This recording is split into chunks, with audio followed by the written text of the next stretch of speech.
ఎడతెరిపి లేకుండా కురుస్తున్న వర్షాల కారణంగా ఢిల్లీలో యమునా నది ఉధృతంగా ప్రవహిస్తోంది.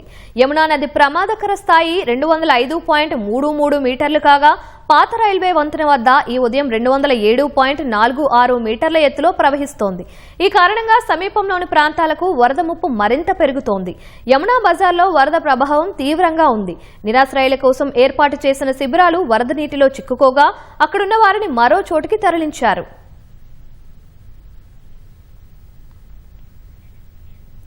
ఢిల్లీలో వరద బీభత్సం కొనసాగుతోంది.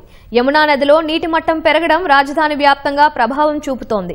ప్రధానంగా నదీ తీర ప్రాంతాల్లోని ప్రజలు ఇబ్బందులు పడుతున్నారు. యమునా బజార్, మొనాస్టరీ మార్కెట్లలో వరద ప్రభావం ఎక్కువగా ఉంది. చాలా వరకు ఇళ్లు జల దిగ్బంధంలోనే ఉన్నాయి. కొద్దిపాటి వస్తువులు చేతిలో పట్టుకుని సహాయక శిబిరాలకు వెళ్లిన ప్రజలకు నిరాశ ఎదురైంది. అక్కడ కూడా వరద పోటెత్తడంతో మరో చోటికి తరలి వెళ్లారు.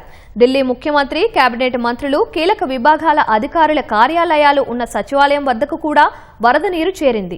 వాసుదేవ్ ఘాట్ సమీపంలోని ప్రాంతాలు వరదల్లో చిక్కుకున్నాయి. మయూర్ విహార్ ఫేజ్ 1 వంటి లోతట్టు ప్రాంతాలు, కొన్ని సహాయ శిబిరాలు నీట మునిగాయి.